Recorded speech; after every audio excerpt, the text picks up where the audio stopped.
Hola amigos de Punchboxing, aquí no dormimos cuando los mexicanos salen al ring. Este fin de semana tuvimos de todo, un campeón que arrasó en Japón, un toro que se comió vivo a un favorito en Las Vegas y un ex monarca que volvió, pero no como esperábamos. Hoy hablamos de Sugar Núñez, el toro Reséndiz y el Rey Martínez. Tres historias distintas, un solo fin de semana y muchas verdades que contar.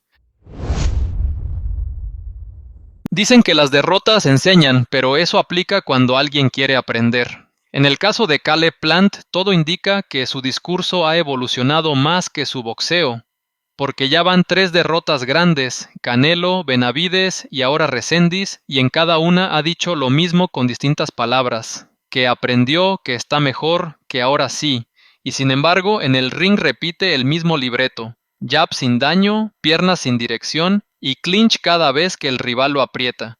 Es como ver una película vieja con subtítulos nuevos. En la pelea del 31 de mayo en Las Vegas, el toro Reséndiz no solo lo derrotó, lo desenmascaró, entró como underdog, con momios muy favorables para Plant, y salió con la victoria por decisión dividida en una pelea que solo fue cerrada para un juez despistado. Reséndiz conectó 186 golpes de 600 lanzados, mientras que Plant acertó apenas 108 de 509. En golpes de poder, el mexicano fue más claro, 109 contra 70, fue más activo, más preciso y más agresivo.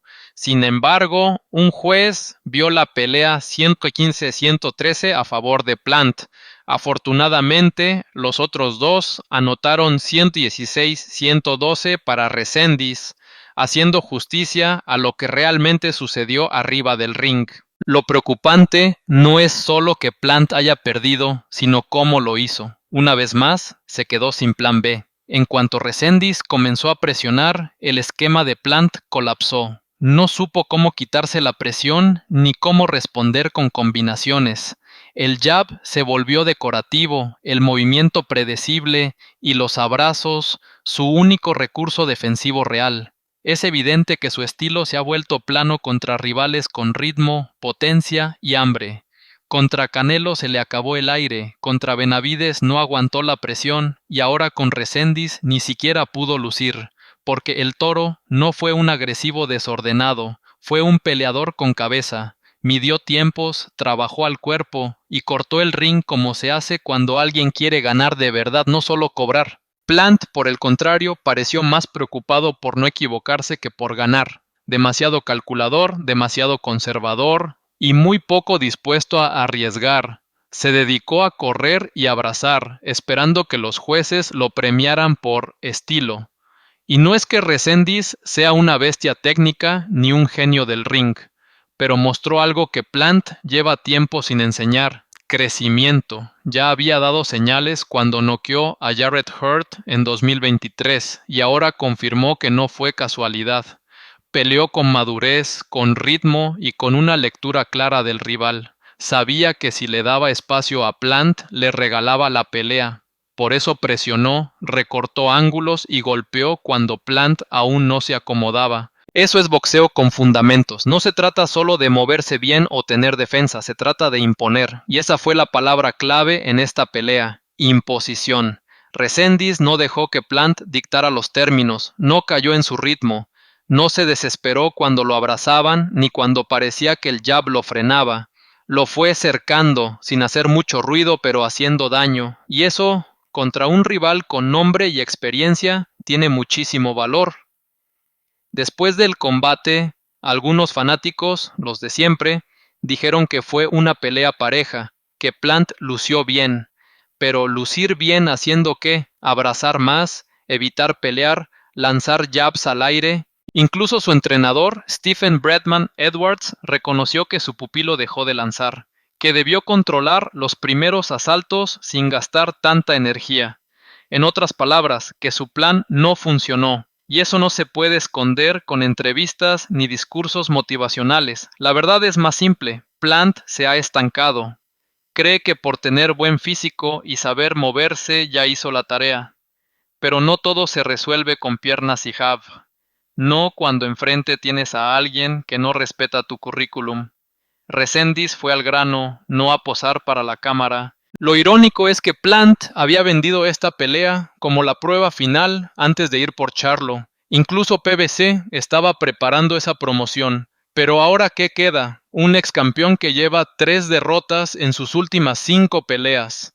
Uno que no arriesga, que no lastima y que sobrevive más de lo que gana. ¿De verdad alguien cree que puede con Charlo, con Morrell o con el propio Benavides en una revancha? Mientras tanto, Reséndiz aprovechó su momento, no solo ganó, lo hizo mostrando recursos que pocos esperaban, conectó arriba y abajo, fue paciente, no se tragó el juego de Plant y cerró fuerte. Y si hablamos de legado, el que salió del ring con algo más que un cinturón fue él, porque ya no es el mexicano que sorprendió a Hurt, ahora es el que exhibió a Plant, el que llegó sin reflectores y se fue con el respeto del público. Lo de Plant no fue una caída decorosa, fue una llamada de atención que ya no puede ignorar.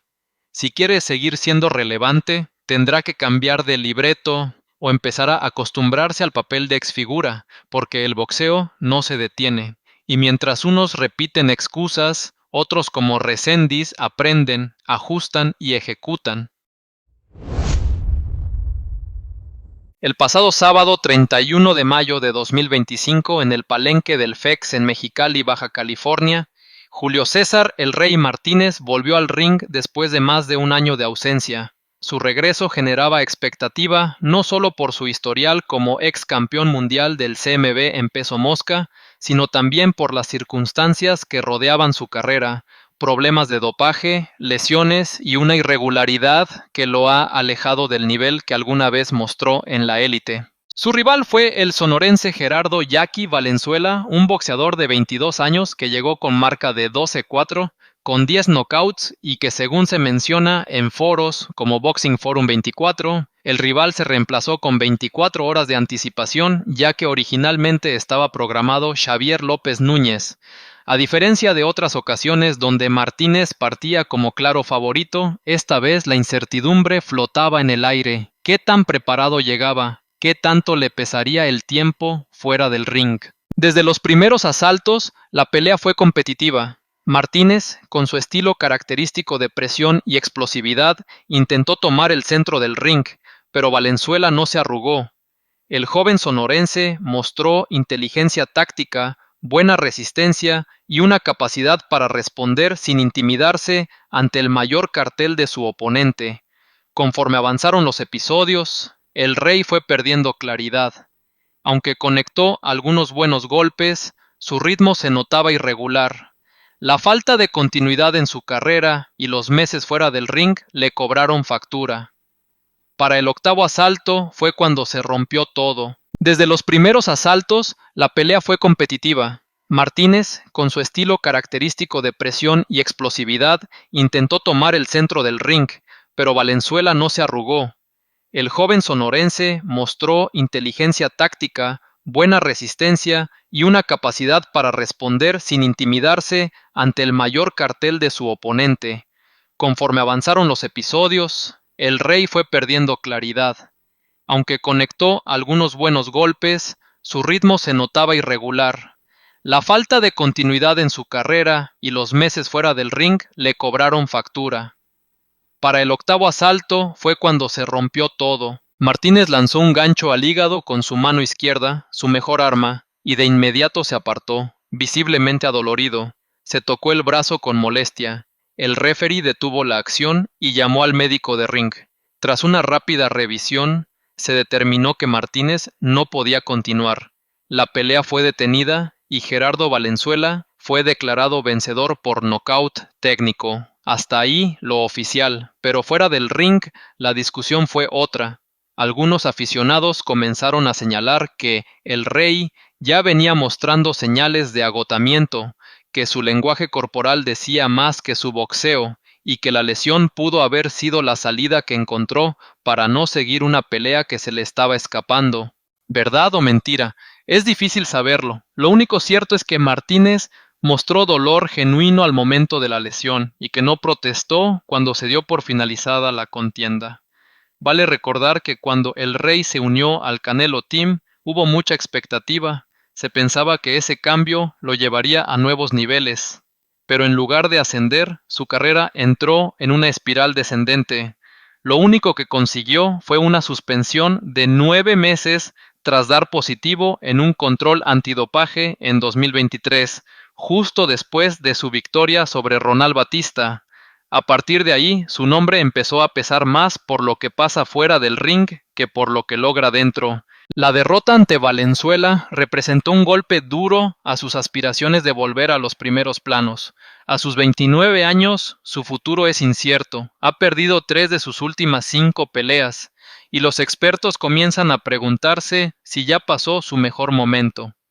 El comentarista boxístico Salvador Rodríguez mencionó en redes que más allá del resultado, la falta de continuidad está afectando gravemente a Martínez y que necesita reevaluar su equipo, su preparación y su enfoque si quiere tener un segundo aire competitivo. Otros analistas han sido más severos, señalando que lo que antes era explosividad, ahora parece desorden, y lo que antes era empuje, hoy parece desesperación. La victoria de Valenzuela no solo sorprendió, también refrescó el panorama. En un deporte muchas veces dominado por nombres repetidos, este triunfo le abrió una nueva puerta. Para el Rey, en cambio, la noche de Mexicali dejó una pregunta incómoda flotando. ¿Quiere volver o solo quiere que le crean que puede? Hay noches que merecen ser contadas mientras aún están calientes, y esta fue una de esas. Desde Yokohama, Japón, Eduardo Sugar Núñez se midió ante el local Masamori Rikishi por el cinturón de la FIB en las 130 libras. En la previa ya se sentía la tensión. 2 peleadores en plenitud, con estilos agresivos y hambre de título. Lo que se anticipaba como guerra pareja terminó inclinándose con claridad hacia un solo lado. Durante los primeros rounds, el japonés logró aplicar su plan de pelea y evitó por momentos los misiles de Núñez. Esa, sin embargo, sería su única victoria parcial en toda la contienda. En los asaltos del medio, el mexicano se transformó. Peleó con una mezcla rara de furia y precisión. No se volvió loco, no regaló espacios. Atacó como si llevara un reloj en el pecho, midiendo cada segundo y cada golpe. Lo suyo fue una ofensiva continua, inteligente, sin descanso. Cuando escuches a alguien decir que un boxeador huye en vez de pelear, recuerda que el rival está ahí para cazar, para cerrar salidas, para cortar el ring con estrategia. Eso fue exactamente lo que hizo Núñez. Con una condición física admirable, no permitió que Rikishi respirara. Le cerró los caminos, absorbió los intentos de respuesta y poco a poco fue borrándolo del mapa. El japonés terminó con marcas visibles en la espalda por el roce constante con las cuerdas, y hay que reconocerle que, a pesar de estar bajo fuego, no dejó de tirar. Mantuvo su estrategia y trató de hacer daño hasta el final, aunque la presión del sinaloense era sofocante. Un detalle brillante fue la administración del tanque de oxígeno por parte del equipo de Núñez. En ciertos rounds aceleraba al máximo, pero luego bajaba la intensidad sin perder control ni efectividad. No se trataba de ir al 100 y después al 50, sino de manejarse de forma más calculada. A veces cerraba fuerte, pero en el siguiente asalto trabajaba al 70% y con cabeza fría. Como suele pasar con los que van hacia adelante, también recibió. Hubo momentos donde fue tocado con claridad, pero nunca perdió la concentración. Aguantó, asimiló y siguió ejecutando su plan como si nada. A algunos les extrañó que no lograra el knockout, pero la explicación es clara. Rikishi era físicamente más grande y aguantó castigo como pocos. Se sostuvo de pie durante 12 asaltos gracias a su resistencia y físico superior. En mi puntuación personal, el Sugar se llevó la pelea 116-112, aunque un 117-111 también se justifica. 2 jueces vieron eso. Solo uno dio una tarjeta más ajustada, 115-113, pero no hubo controversia. Victoria por decisión unánime para Núñez. ¿Y ahora qué sigue? Tanto el promotor Eddie Hearn como el peleador Ray Ford han mostrado interés en enfrentarlo. Sería una gran contienda, y sinceramente creo que Núñez tiene ventaja. Ford tuvo problemas serios contra Edward Vázquez y Nick Ball, dos hombres agresivos pero menos técnicos que lo que mostró hoy el mexicano. Habrá que esperar qué camino toma este flamante campeón.